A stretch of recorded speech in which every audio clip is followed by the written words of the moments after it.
नमस्कार. मराठी भाषा विश्व या माझ्या युट्यूब चॅनलमध्ये आपल्या सर्वांचं पुन्हा एकदा स्वागत. आज आपण इयत्ता 8वीचा सुलभ भारतीचा जो काही पाठ आहे आपण सारे एक या पाठाचा स्वाध्याय बघणार आहोत. चला तर सुरू करूया. आपण सारे एक प्रभा बेकर या त्याच्या लेखिका आहेत. यामध्ये आपण पाहिलं की ही एक मजेशीर नाटिका आहे. यामध्ये नाक, कान, डोळे, हात, पाय, जीभ यांचा संवाद आहे आणि शरीराच्या इंद्रियांनी एकत्र राहून एकमेकांची काळजी घेतली तर आरोग्य कसं चांगलं राहतं हे या संवादातून आपल्याला सांगण्याचा प्रयत्न केलाय. आपण स्वाध्यायाला सुरुवात करूया. प्रश्न पहिला आहे आकृती पूर्ण करा. यामध्ये पहिला प्रश्न होता जिव्हाताईंची कामे. कोणकोणती कामे जिव्हाताईंची? जिव्हाताई म्हणजे जीभ. जिभेची काम काय आहे? एकतर गोड बोलणे आणि दुसरं पदार्थांची चव चाखणे. जिव्हाताईची तक्रार या पाठामध्ये आता ह्या जिव्हाताईनं म्हणजेच या जिभेनं काय तक्रार केलेली आहे तर आपण सारी जण काम करतो आणि पोटोबा मात्र आयते बसून खातात अशा तिच्या तक्रार आहे. कारणे शोधा व लिहा. जिव्हाताई गप्प आहे. ही जिव्हाताई जी आहे ती गप्प बसलेली आहे. त्याचं कारण काय आहे तर तिला पोटोबा खवय्याची चीड येत आहे कारण तो नुसताच बसून खातो म्हणून. पोटोबा विरुद्ध संप करायचा असे जिव्हाताई म्हणाली कारण पोटोबा नुसतेच बसून खात होता. सर्व मान सन्मान याला मिळतो तो पोटोबा. माणसाच्या सौंदर्यात भर घालतात ते नयनकुमार म्हणजेच डोळे. पुढचा प्रश्न आहे पुढील शब्दांसाठी उतार्यात वापरलेले शब्द लिहा. म्हणजे पाठामध्ये या जे काही शब्द आलेले आहेत पुढील शब्दांसाठी ते आपल्याला शोधायचे. कान, कर्णिका, नाक, नासिका, हात, हस्तग्राज, पाय, पदकुमार आणि जीभ, जिव्हाताई. पुढचा प्रश्न आहे एका शब्दात उत्तरे लिहा. माणसाच्या जीवन व्यवहारात मदत करणारी. कोण जीवन व्यवहारात मदत करते? कर्णिका म्हणजे कान. वास घेण्याचे जास्तीचे काम करणारी नासिका. नासिकेचं काम आहे श्वासोच्छवास घेणं पण त्यासोबत ती वास सुद्धा वेगवेगळ्या प्रकारचे वास सुद्धा ती घेत असते. जिव्हाताई यांना संपात सामील करून घेणारे दंतराज म्हणजे दात. नासिकेचा निश्चय. इथे दोन पर्याय दिलेत. हे काम करणार नाही आणि हे काम करावेच लागेल. हे काम करणार नाही म्हणजे ती वास घेणार नाहीये आणि श्वास मात्र तिला घ्यावाच लागेल. पुढचा प्रश्न आहे सोमतचा. पोटोबाबद्दलची तक्रार सांगून इतर इंद्रियांनी ती तक्रार करण्याची कारणे स्पष्ट करा. की काय तक्रार केलेली आहे पोटोबाबद्दल इतर इंद्रियांनी आणि का केलेली आहे त्याचं कारण काय आहे ते कारण आपल्याला आपल्या शब्दात या ठिकाणी लिहिणं आवश्यक आहे. सर्व इंद्रियांना पोटोबाबद्दल राग होता. पोटोबामुळे सगळ्यांची फरफट होते आणि मान सन्मान मात्र पोटोबाला मिळतो. आपण म्हणतो ना कशासाठी? पोटासाठी. आधी पोटोबा मग विठोबा म्हणजे या सगळ्या गोष्टी ज्या आहेत त्या पोटासाठी असतात. मान सन्मान मात्र पोटोबाला मिळतो अशी जिव्हाताईची तक्रार आहे. जरा जास्त खाल्लं की पोटोबा गुरगुरतो याची चीड तिला येते. कर्णिका म्हणाली पोटोबा महाशय नुसतंच बसून खातात. पदकुमार म्हणाला सगळ्यांवर पोटोबा उगाचच गुरगुरतो आणि आम्हाला राब राबून घेतो. सर्वांचे पोटोबाविषयी असे म्हणणे होते की आम्ही सारे रात्रंदिवस काम करतो पण पोटोबा मात्र काहीच काम करत नाही. म्हणून त्याला अद्दल घडवण्यासाठी मेंदूराजांकडे पोटोबाची तक्रार करायचे असे सर्व इंद्रियांनी ठरवले. पुढचा प्रश्न आहे उतारा क्रमांक 3. आकृती पूर्ण करा. सर्व इंद्रियांचे. राजे कोण? सर्व इंद्रियांचे तर मेंदूराजे आणि प्रधान कोण तर पोटोबा. कारणे शोधावं लिहा. पोटोबा अधूनमधून गुरगुरतो कारण ती त्याची सवय आहे व शरीराचे राज्य सुरळीत चालावे यासाठी ते आवश्यकही आहे. दुसरा आहे पाय चालतात कारण रस्ता डोळे दाखवतात. डोळे रस्ता दाखवतात. जर डोळ्यांनी रस्ता दाखवला नाही तर पाय जाणार होते. पुढचा प्रश्न आहे कृती 2. एका शब्दात उत्तरे लिहा.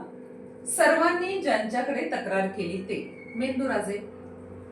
अजिबात काम न करण्याचा आरोप असणारे पोटोबा प्रधान. चौकटी पूर्ण करा. सर्व इंद्रियांनी पोटोबांविरुद्ध पुकारलेला काय संप. यामुळे देशाचे राज्य सुरळीत चालते.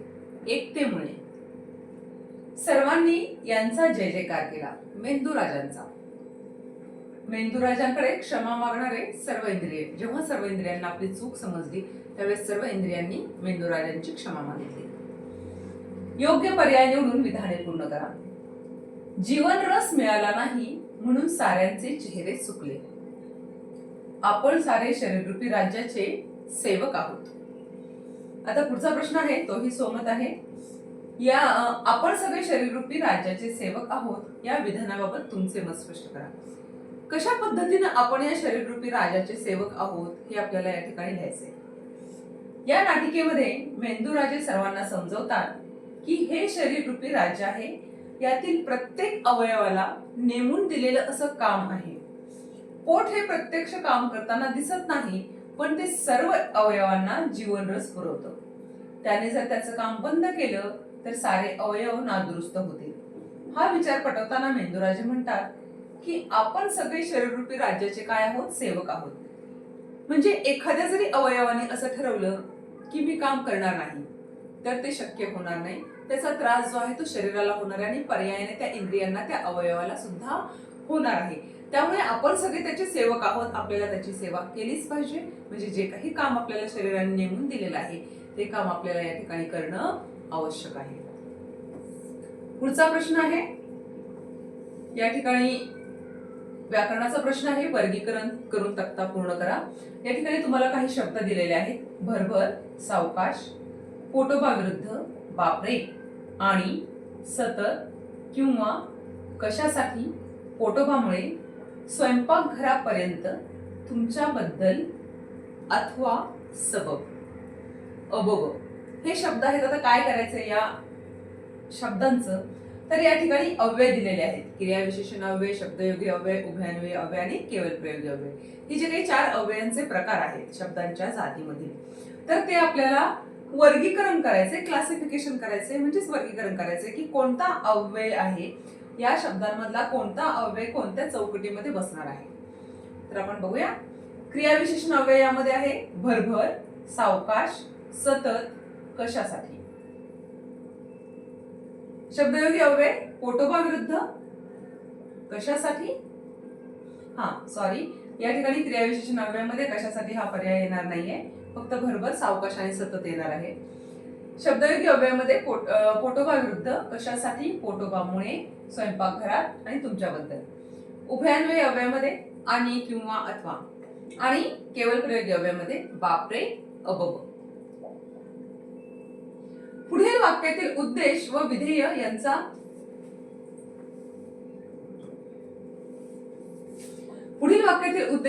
यांचा विस्तार ओळखून लिहा.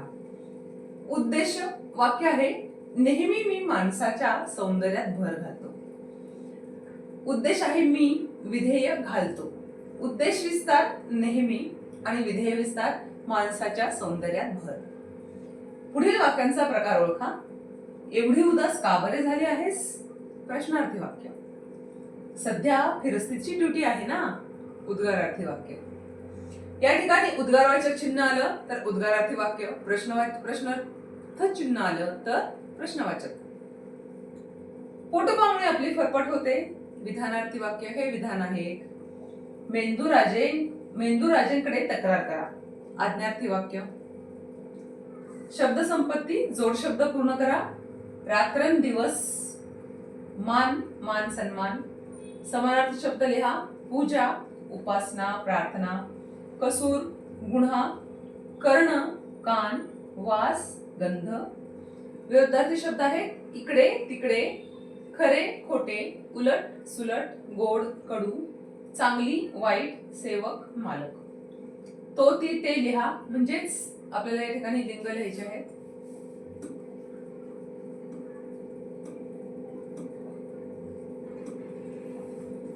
एकता, ती एकता, स्त्रीलिंग.